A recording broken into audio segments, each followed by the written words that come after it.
Now let us go to the last step, E, elimination of the wrong answer choices. Okay. Now let us learn how to eliminate the wrong answer choices for specific types of questions first. Okay. First, eliminate an answer choice that is true and answers your question. Now tell me, why do I eliminate an answer choice that is true and answers your question? I don't know. Well, let me tell you. An answer choice may be true and answers your question, but not mentioned in the passage. Right? For example, if the question says, from where does the sun rise? The answer choice B is sunrise in the east. And that should be the correct answer, right? So we can move forward. But what if your passage is saying, sun rises in some northeast to longitudinal direction of, let's say, 108.968 degrees? Is it not? So your answer choice may be true and answers your question, but not mentioned in the passage, right? So you got to eliminate such answer choices. Okay. Now the second, eliminate an answer choice that is mentioned in the passage. Well, just now I said eliminate because it is not mentioned in the passage, and now I am saying eliminate because it is mentioned in the passage. Why do we do that?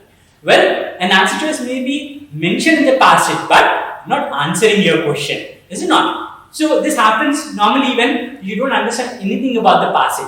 Everything is a bouncer, right? So what we do, we tend to select an answer choice that is stated in the passage, right? You compare the answer choice with the passage and you blindly select an answer choice that is mentioned in the passage.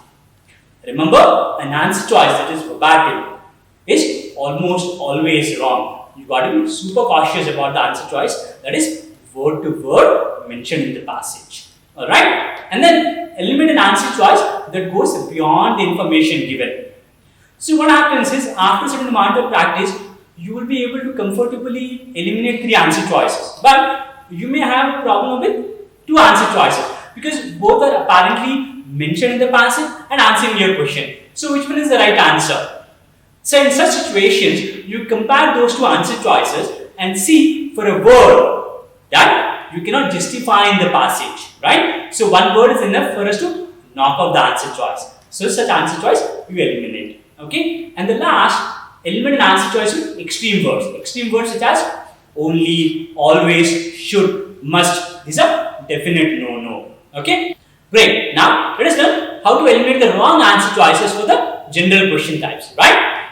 Now remember, the answers for the general question type should be relatively general. Therefore, eliminate an answer choice that is too specific. Okay? Great. And then eliminate an answer choice that is half correct and half wrong. An answer choice that is half correct and half wrong is full wrong. This normally happens with the structure or organization type of questions, right? So normally what we do, we read the first half of the answer choice and think it is right.